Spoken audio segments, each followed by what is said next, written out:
Ven Espíritu Santo, llena los corazones de vuestros fieles y enciende en ellos el fuego de vuestro amor.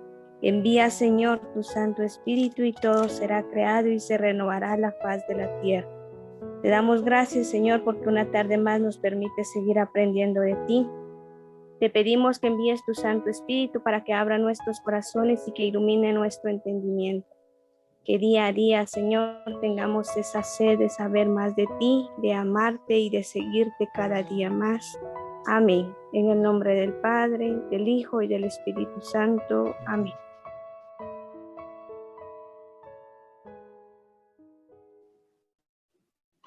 Entonces damos inicio la segunda parte del tema que quedábamos pendientes del martes. La primera parte fue en aquel día, hoy es la segunda. Si se dan cuenta ustedes, un tema, un texto un poco menos extenso. El otro tenía 3, 4 páginas, este tiene solamente 2.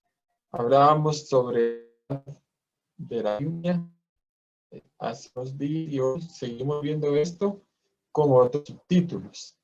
La verdad y las cuestiones físicas e históricas.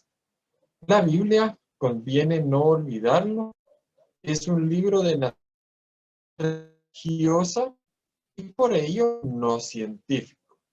Primera afirmación tan importante y que nos enlaza al tema que vimos el martes, donde decíamos que la Biblia tiene una verdad, contiene la verdad, pero no de una manera científica. No se encontrar ahí, como decíamos, la creación del mundo vista desde la ciencia, sino que se ve ciertamente la verdad de la creación, pero desde el punto de vista religioso.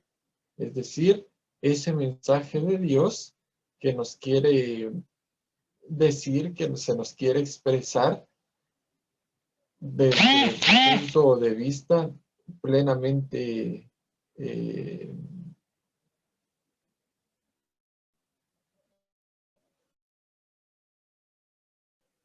religioso, desde la fe de lo que Dios ha hecho, y no al contrario, desde la ciencia, ¿verdad? ¿Se recuerdan ustedes lo que platicábamos aquel día? Vamos a ver.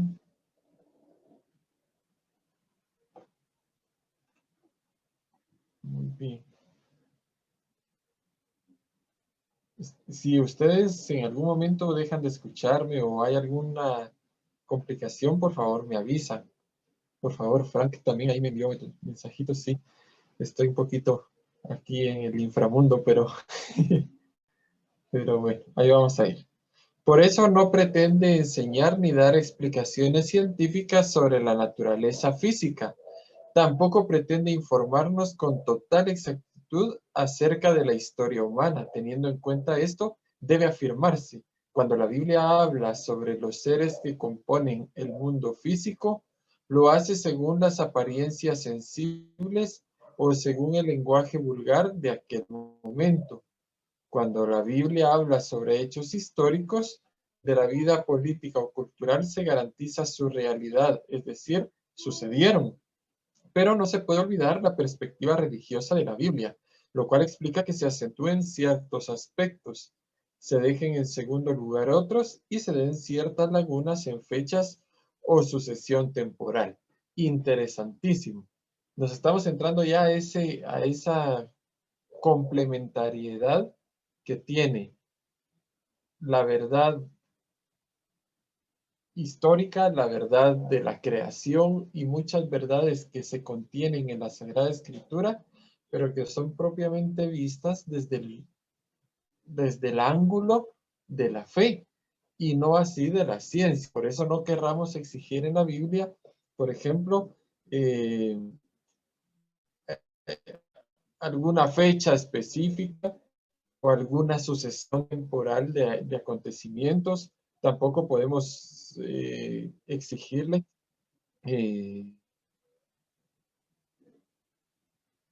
una exactitud en el sentido de términos puramente científicos, sino que responde a una mentalidad hebrea que, como lo vimos en el momento de hablar de las lenguas en la Biblia, se nos decía que es más bien una cosmovisión, es la manera en que el pueblo entiende el actuar de Dios en medio de ellos y es la manera en que ellos lo expresan. Ciertamente es una historia, ciertamente es una verdad, porque son acontecimientos que sucedieron, pero no desde el vista meramente humano, sino desde el plano de la fe. Entonces eso lo tenemos que tener muy en cuenta. Por otra parte, los libros y pasajes de la Sagrada Escritura deben ser interpretados con arreglo al género literario que tienen, género histórico, parabólico, poético, etc. Eso es importante. Tenemos que ver entonces de qué manera han sido escritos estos textos. No podemos salirnos, por ejemplo, de los géneros literarios. Eso ya lo vimos, ya ustedes son expertos en eso también. Entonces, si es, por ejemplo, un género literario parábola, no podemos exigirle al texto evangélico que esa parábola o los personajes de esa parábola indiscutiblemente tuvieron que existir. Por ejemplo, la parábola del hijo, ¿verdad? Es una historia que cuenta Jesús a modo de ejemplo en el que aparecen varios personajes y claro, no podemos decir, bueno, entonces el hijo pródigo, ¿de dónde era o qué no? Era simplemente una parábola, una manera de explicarle a aquellos hombres de aquel momento unas realidades, una verdad, que esa era la manera que encontró Jesús para poderlo hacer. La verdad de la Biblia y algunos puntos de conducta moral en el Antiguo Testamento. Hay ciertas actitudes y comportamientos morales en la Biblia, sobre todo en el Antiguo Testamento, que sorprenden al leerlos. A modo de ejemplos, hacemos referencia a los siguientes. Las mentiras de Abraham y Jacob.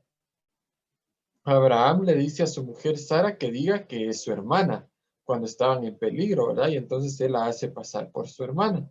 Jacob suplanta a Esaú en el momento de que se da la bendición por parte de su padre, ¿verdad?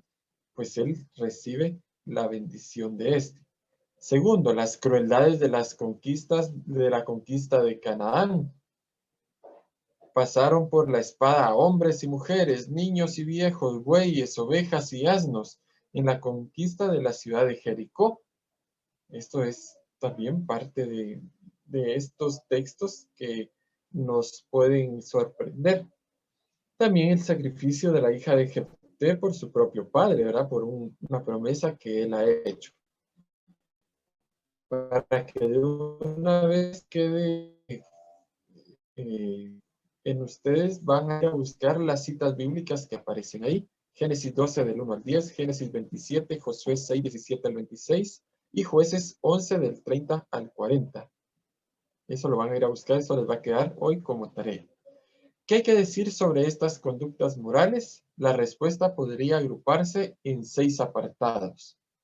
¿Qué se puede decir de estos pasajes que nosotros decimos, bueno, ¿y cómo vamos a decir después de todo esto? Palabra de Dios. Bueno, primero, en la mayoría de los casos, el autor no aprueba ni recomienda esta conducta. Es decir, se está diciendo tal o cual cosa, pero no se está diciendo, bueno, eso hay que hacer. Segundo, el autor tampoco presenta a los patriarcas como hombres ejemplares en todo, más bien como hombres necesitados de la gracia de Dios. Esto es bien importante. Nosotros tenemos que saber que son hombres al final. Muchas veces tendemos a canonizar de una vez a aquellos hombres que de los inicios de la humanidad. No podemos pensarlo así. Mira, Moisés siempre fue perfecto, ¿no? Sabemos que él mató a un egipcio. Que qué sé yo, otros, muchos, ¿verdad? Siempre tienen David, el rey David, por ejemplo, ¿verdad? El gran rey David, tan sabio, tan bueno, pero sí, mandó, prácticamente podríamos decir, mandó a matar al esposo de la mujer que a él le gustaba y al final, pues, la obtiene. En fin, no nos está diciendo que hagamos eso, sino que nos presenta a estos hombres necesitados de Dios y solo con Dios pueden lograr acercarse, solo con Él pueden ser hombres plenos, hombres que se han ido perfeccionando mediante el encuentro con el Señor. Tercero, y además que la Biblia, especialmente el Antiguo Testamento, no es en primer lugar un código moral, es ante todo historia de la salvación en la que los hombres son también protagonistas con su carácter, conducta, violencia de las guerras, entre otros. No podemos decir a la Biblia que sea un código moral y hay solo perfecciones en encuentra. David vence a Goliat y le arranca la cabeza con su espada. Bueno, ¿y será que eso tenemos que hacer? Pues es una manera de decir de que a pesar de ser más pequeño que aquel gigante, pues con la ayuda de Dios logra vencer a su enemigo. No significa que nosotros tengamos que ir a degollar al que se está ahí. No, no, no, no. Sino que tenemos que reconocer que es Dios quien actúa a favor de su pueblo. También manifestar su misericordia, su fidelidad, su propósito de salvar al hombre concreto, especialmente a su pueblo querido, y esto a pesar de sus miserias y pecados. Preservar a su pueblo de la idolatría a la que estaba inclinado. Este designio divino aparece en las guerras contra los pueblos paganos.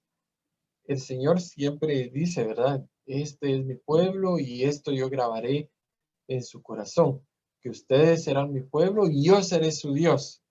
Ahí es donde aparece entonces la voluntad de Dios y el querer acercarse a la necesidad del hombre de un Dios, de alguien que lo guíe, de alguien que lo conduzca, de alguien que sea su referente.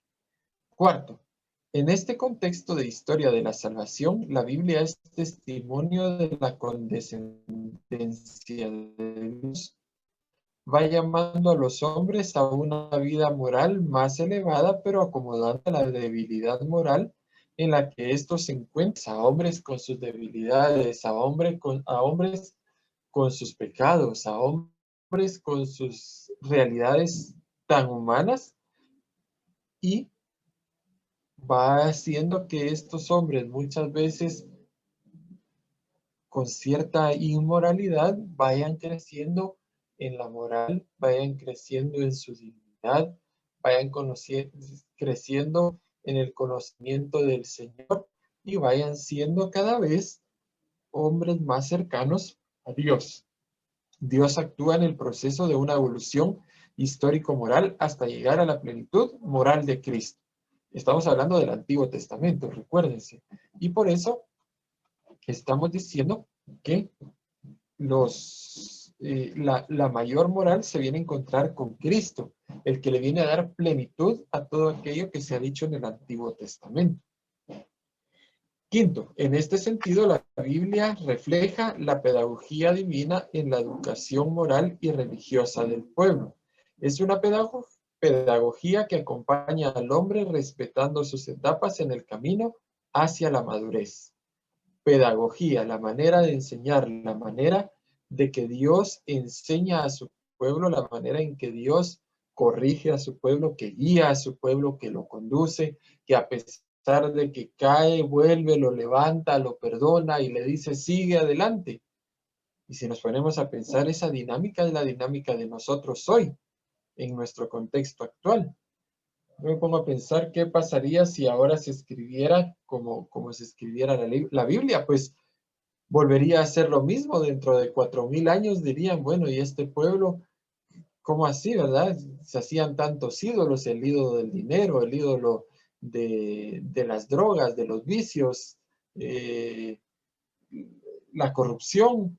bueno, vivían una situación, imagínense, seguimos viviendo la misma situación. Entonces la pedagogía de Dios, la pedagogía divina, es irnos educando poco a poco.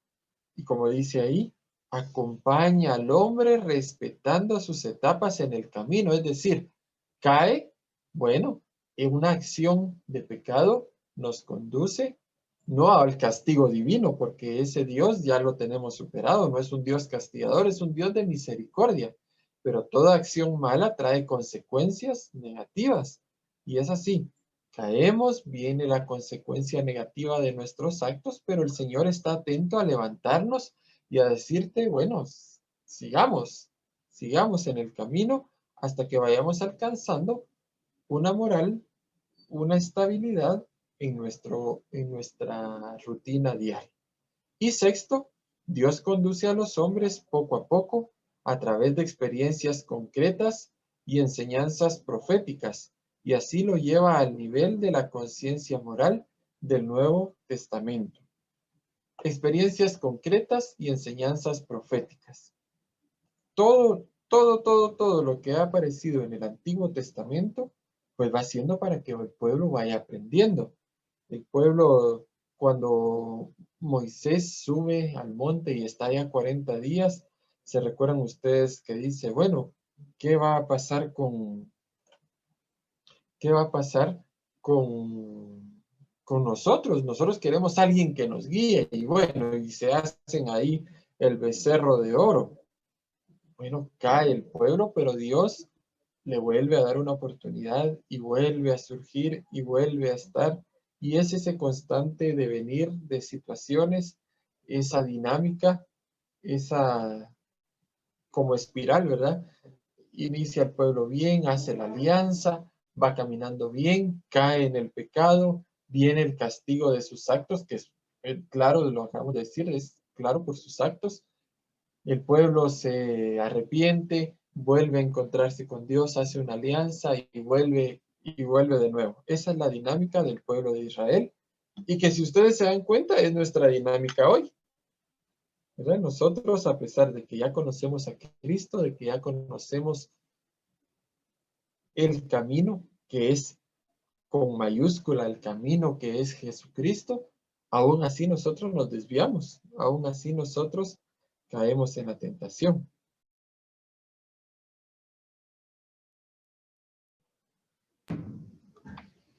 En el nombre del Padre, del Hijo y del Espíritu Santo.